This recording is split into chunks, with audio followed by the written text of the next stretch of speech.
So how do you look at the question of language pedagogy itself? When upper caste intellectuals are talking about cartoon pedagogy, it's a revolution, they say. Is there a hidden agenda to stop the expansion of English among the DalitBahujans in South India? The point what I'm trying to say is when people like you and Chandraban Prasad all are talking about the importance of English language, but here the intellectuals are talking about the revolution made by the NCERT book on the cartoon revolution. So was there anything? No, I think we need to examine this from an historical context. When Sanskrit was the Brahmanic ruling language, people were talking various productive languages in different parts of India. But the main anti-Sanskrit language was Pali. The ruling intellectuals at that time tried to impose only Sanskrit on the rest of the society without allowing them to learn it properly, read it properly, write it properly. Then we have come to a phase of Muslim rulers having been influenced by the same Brahmanic thought. The Muslim rulers also adopted Persian as the ruling language, and the people were talking their own rural productive languages. Castes and communities have their own different languages, but they did not teach them the ruling language, they did not create script for them, the Persian ruled. Then the British came and started English as the ruling language. Now, in this phase, a critical shift took place. Since the Britishers, the colonial rulers, they who were colonialists, since they had a Christian egalitarian ethic with them, they thought that English should also be learnt by the upper caste Indians and also other Indians, all Indians. Now that is where the role of William Carey in Bengal and the Assam region and the Northeast, and Macaulay's region role in mainland, Delhi, Bombay province comes in.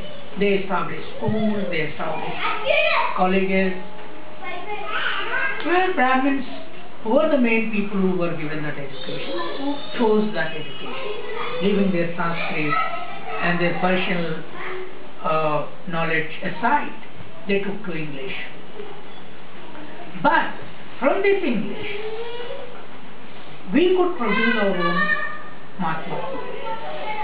From this English, finally we produced our prophetic force, like Ambedkar, who is a multi-special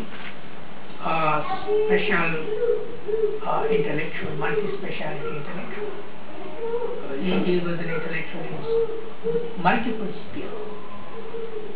He became what he was because of English education.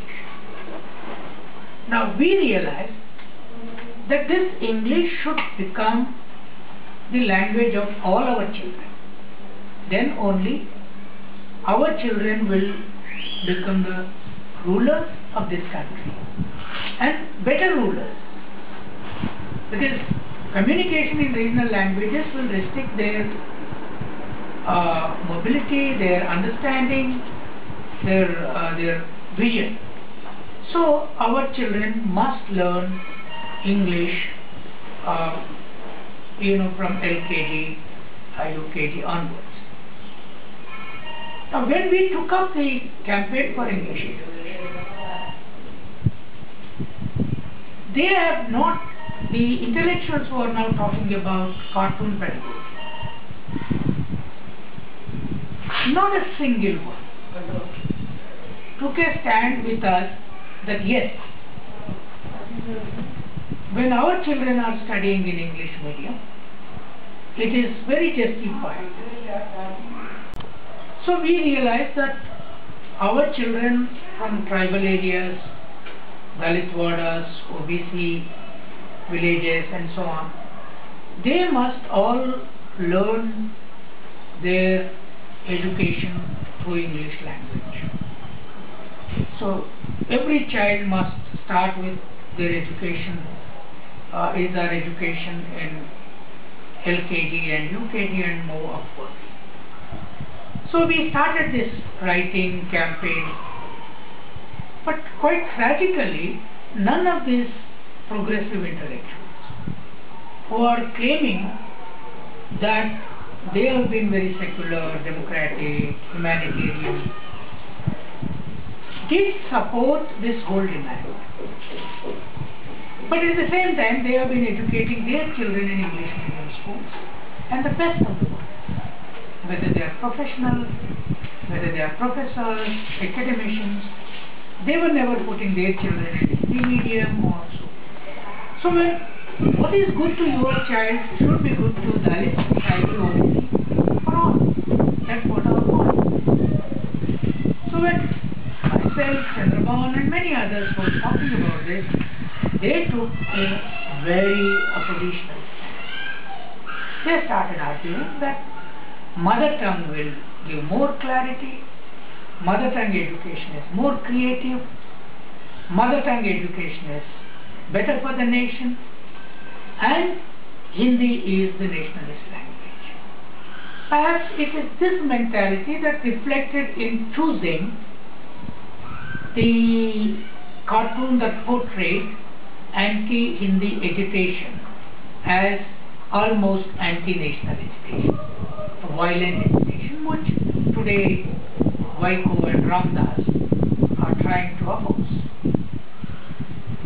Now, what is this mentality all about? This mentality is all about that we should learn English, we should write English books, we should prepare NCERT English medium textbooks, but these books should not be read by all children.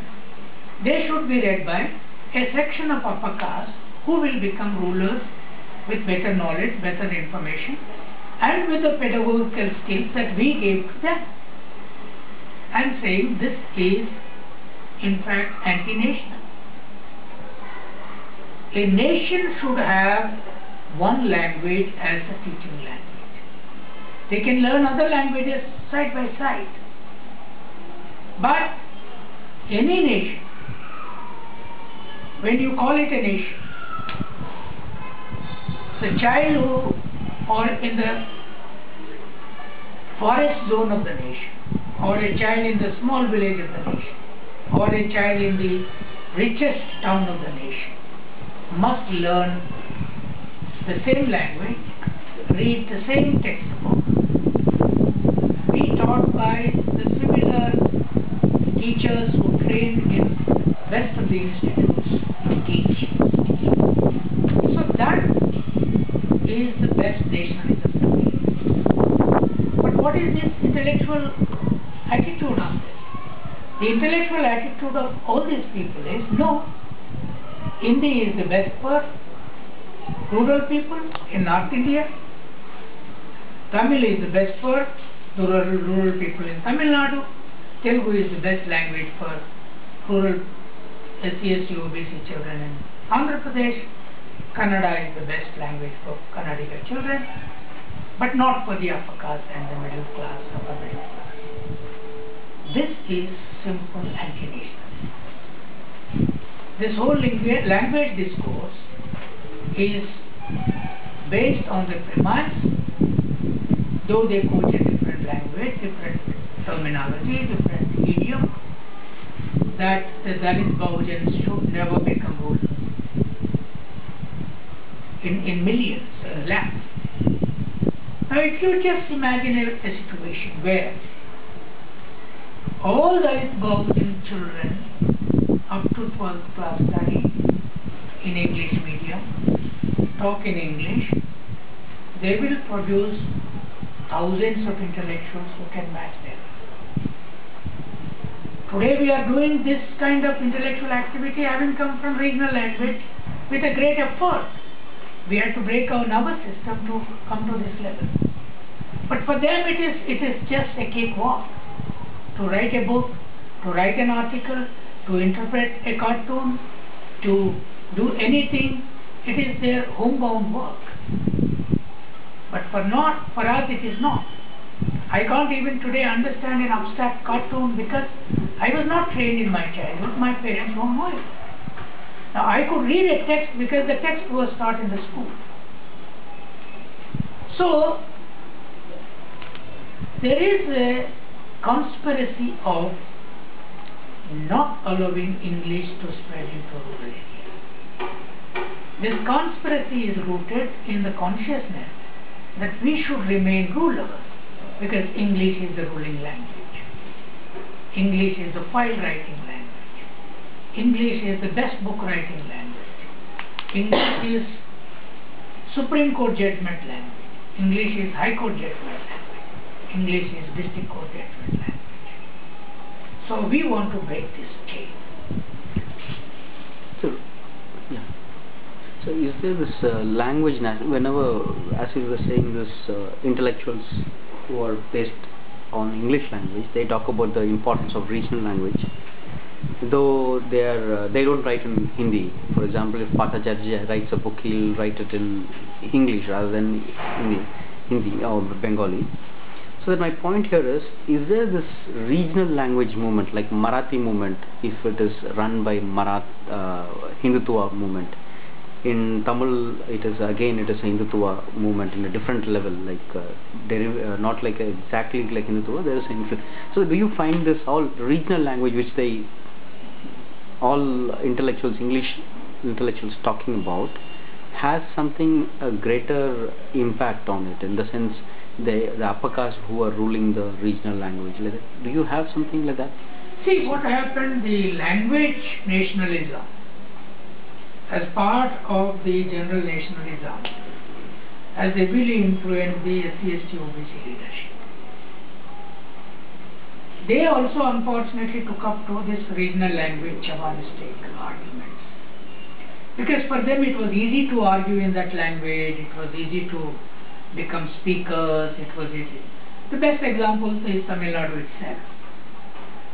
Tamil Nadu leadership raised very fundamental questions about the nationalism, about Dravidian ideology, about the history, but it has not produced very good English-speaking leadership within the Dravid political parties. They all confine themselves to. So a situation has arisen now that the best Tamil leaders cannot rule India from Delhi. It is, people like Chidambaram and Subramanya Swamy, having come from the upper caste, who don't agree essentially with the Dravidian movement, they rule India from Delhi, but not the real Dravidian movement. Similarly, the Dalit Panther movement in Maharashtra. Of course, Andhra Pradesh has the DalitBahujan movement in my generational period. And since I am one among them, we have right from the beginning raising this question that no, we don't have the love for Telugu at all. Because basically this Telugu is a Sanskritized Telugu, Kannada is a Sanskritized Kannada, Marathi is Sanskritized Marathi. Therefore we need to move into English education. Perhaps our voices are very few voices, because the large Dalit intellectuals also don't come onto that boat, because that creates a very inconvenient situation around you. But of late, the Dalit movement at the pan-India level realized that English is the language of power. Therefore, they are demanding for that. Now, in a situation of cartoon pedagogy debate, in a situation of anti-Hindi debate, in a situation of reservation and anti-reservation debates, I think the only way that the DalitBahujan intellectuals must realize and put on the table is that English should become our mother tongue, our language, and it should become the national language. But this ownership is not coming because large regional languages leaders of Dalit movement, OBC movements still are comfortable with regional language. They are not comfortable with English education. Now, to overcome that, the strategy is to create chain of English medium schools in those states for these children, and create English pedagogy, not cartoon pedagogy to start with, English pedagogy among the rural children, among the Dalit children. Because English pedagogy is easy to spread. I will give you one example. In my village there is an English medium school meant for SC, ST, OBC children. There is a government Telugu medium school. There is a private Telugu medium school. This year, 10 students took the 10th class examination. And all 10 students from the English medium school passed in first class and above. One boy, a tribal boy, got A1, 9.3. 5 Adivasi and OBC students got A2, that is 9 and slightly lower than 9 points. And the remaining are more than 6.6, all of them. Several Telugu medium students failed in other schools. And these kids speak excellent English, as good as any other English medium child, Delhi public school or Hyderabad public school child can speak.